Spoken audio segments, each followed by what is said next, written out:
With the release of Birds of Prey, we now have 8 DCEU movies, so today it's time for me to stop and rank all 8 DCEU movies from the worst to the best. Hey everyone, SW Nation here. If you like this video, please don't forget to like, comment, and subscribe, and I'll post some more DCEU rankings or reviews. Please note that everything that I say in this video is just my very own opinion. My list is certainly not the right list, so without further ado, let's get into the ranking. Kicking off our list at number 8 is Suicide Squad. It is so different than the movie that came before, which was Batman v Superman, and it's just too dark and way too convoluted. They tried to push so many characters into this movie and mash them together, and it just makes such a big mess. It's tonally inconsistent, and there are too many characters, like I said before. Joker was completely wasted, but Jared Leto was a cool Joker. Deadshot and Harley Quinn are the best thing about this movie because Margot Robbie and Will Smith have the best chemistry. The squad never really comes together in a satisfying way, and especially because Birds of Prey did this better 4 years later. Coming in at number 7 is Justice League. It is tonally inconsistent, just like Suicide Squad, and tonally inconsistent with the characters we have already established, that being Batman, Wonder Woman, and Superman. It does a horrible job juggling the tone, the story, the plot, and the new 3 characters we have to establish and enlist into the League. The League with Flash, Cyborg, Wonder Woman, Aquaman, and Batman couldn't defeat Steppenwolf by themselves, but a resurrected Superman can. Superman was way too overpowered in this movie and shouldn't have come back inside of this movie. They should have saved him for the Justice League sequel. Steppenwolf is a bad villain. The CGI is horrible, especially because this is one of the most expensive movies ever made, and the behind the scenes production was just the worst, and that really hurt the film. And I actually support the Snyder Cut thing that's going around, and I would really love to see that. Coming in at number 6 is Birds of Prey. Okay, listen. Hear me out. Just listen. I loved this movie, and I enjoyed this movie thoroughly, but since it's so different from the rest of the DCEU, I have to put it here, especially because scenes just happen in this movie, and like I said in my review, things just happen, and it's kind of hard to explain or follow what's going on. And since we have an unreliable narrator in Harley Quinn, the film jumps around a lot and makes it hard for you to follow it. Now, I was entertained throughout the entire movie. I loved the R rating. It reminded me of Deadpool movies. I loved the violence. It reminded me of John Wick movies. I loved the Black Mask, Ewan McGregor's performance. I loved Margot Robbie's performance. I loved the Birds of Prey coming together. I just loved everything about this movie, but I was also pretty bored about it. Since I was bored about it, that kind of weighed the film a little bit down for me, mainly because it's just hard for you to follow, but it's entertaining nonetheless. Kicking off my top 5 list is Batman v Superman. I love this movie. I would watch this movie any time of the day if I could. The more I watch this, the more I respect Zack Snyder's vision. Ben Affleck is the best Batman as well as the best Bruce Wayne I have ever seen, in my opinion. The warehouse scene is one of the best action set pieces inside of the DCEU, and Batman just makes this movie a whole lot better. But since this movie focuses on Batman, it's kind of hard to see this as a Man of Steel sequel. Superman is pushed to the back and dies for no reason at all, since this is his second appearance. Lex Luthor brings this back a lot, especially because Smallville Lex Luthor is primitive Lex Luthor. He is the best one. That's how Lex Luthor should be. He should be calm, he should be smart, he should be collected. That's what he should be. Jesse Eisenberg does not fit that. He fits the crazy side of Lex Luthor, but he does not fit the calmness of Lex Luthor. You need to be calm. You can't be just crazy and smart. You have to be the calm of Lex Luthor. So Jesse Eisenberg's performance is not at all good, and brings this film back and weighs it down a lot. But it also sets up a little bit too much, because it wants to set up the Justice League, it wants to set up Wonder Woman, it wants to set up all these different things inside of this universe, and just falls flat on its face.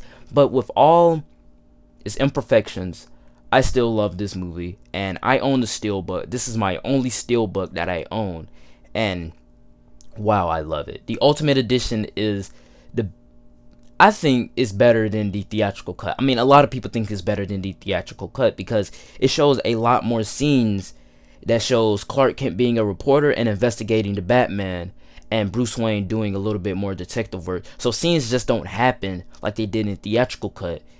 They all work together in just this singular movie, which was Zack Snyder's vision. So I respect Zack Snyder's vision inside of this movie. Coming in at number 4 is Man of Steel. And let me tell you this, I was not eager to see this movie at all. I was not excited to see this movie because I saw the TV promos, I saw the teasers, I saw the trailers. I was just not excited for this movie, especially because the same year, Iron Man 3 came out. And since I was a big fan of Iron Man and the movie came out right after the Avengers, and I was a big fan of the Avengers also, I wanted to go see that movie instead. But I saw Man of Steel summer of 2018, my first time watching Man of Steel, and I loved it. I fell in love. It doesn't set up a mass universe, which is why Batman v Superman falls flat on its face. It stands alone as its own movie, and it has one of the best scores in the DCEU, maybe even the best, because I think Wonder Woman is number 2 and Batman is probably number 3. It has a clear vision of what they wanted to do and what they wanted to do with this character, what they wanted to do with the tone, the plot, the story, the script, the villain. They had a clear vision of what they wanted to do, and it's perfect. It's perfect to me, and I love what they did with Superman, making him a dark character in a, putting a bright superhero in this world. I feel like that decision was okay to me. If they make another Superman movie with Henry Cavill and it shows the Justice League Superman, or they show the Man of Steel Superman, I would be happy with either one, because Henry Cavill is, in my opinion, the best Superman. That's probably going to change, maybe. But he, in my opinion now, is probably the best Superman because he has so much weight on his shoulders. He feels like he has to hold the weight of the world on his shoulders, and it actually shows a realistic side of our human race. It shows how humans would respond to an alien coming to Earth with these abilities that can wipe out the entire human race in just 2 seconds or 1. So that's why I love this movie so much, and the Superman action in this movie is so good. It just shows the destruction and how people react to this event with 2 aliens duking it out who just got their powers, and they're just flying through buildings, crashing down. And BVS is the direct sequel to this movie, and that's what makes BVS above Birds of Prey, because that is the aftermath of this event that happened in Man of Steel. Kicking off our top 3 list is Wonder Woman. Really, I have nothing to say about this movie because you have to see it for yourself. Gal Gadot as Wonder Woman is amazing. She is so charismatic in the role. She fits the athletic prowess. The first and second half of the movie is amazing, but the third is a little mixed. Ares is a good villain, but the final battle is bad. It's not mixed, it's not good, it's not okay, it's bad. I do not like the final battle. It's kind of hard to understand because it's just 2 people talking. You have to resolve this movie, so it's just 2 people talking, and then a big CGI fight happens. But it is a period piece, and that's what I like about it. It reminds me of Captain America, the First Avenger, but I think Wonder Woman is better than Captain America, the First Avenger, in my opinion. Mainly because it just is. Gal Gadot fits the naive but strong woman characteristic throughout this entire movie, and if 1984 is anything like this movie, I would put 1984 as my number 1, because Wonder Woman is amazing.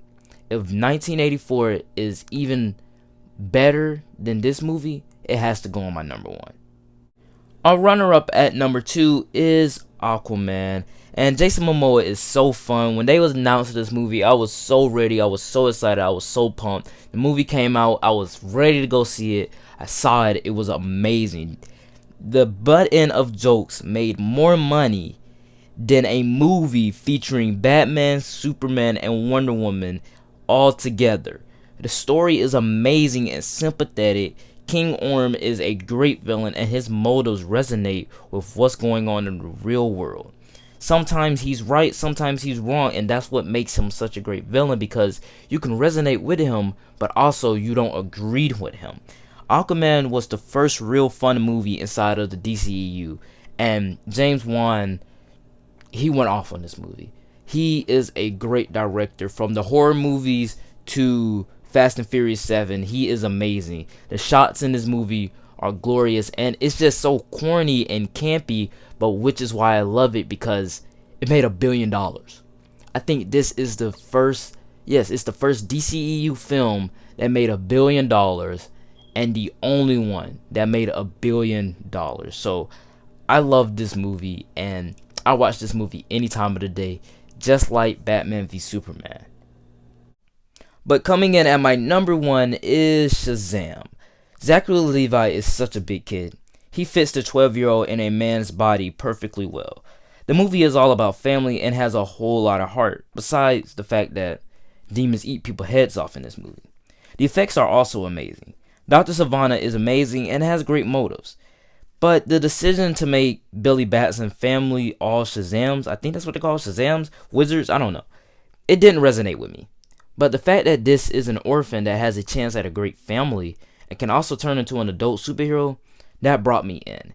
And just everything about this movie just reminds me of what I want to be. I want to turn into an adult superhero whenever I can, whenever I say Shazam. And it's also the fun antics that the kids get into, like Billy Batson going into a strip club as Shazam. I like that little fun aspect because it's something that 12-year-old boys would do if they could turn into an adult superhero. So this is why it's at number 1, because it's fun, it's exciting, it's amazing, it has family, it is heartfelt, it's just amazing. So this is why it's at number 1. Alright guys, that is it for the ranking. Please note that everything I say in this video is just my very own opinion. My list is certainly not the right list, like I said before. And I do not hate any of these movies on this list. It's just my top half I like a little bit more than my bottom half. So click that icon above to see my playlist of my DCEU/DC reviews. I only have one, which is Birds of Prey, but DC movies come out almost every year, so I will have some more. Like, comment, subscribe, and I will see you guys next time. Peace.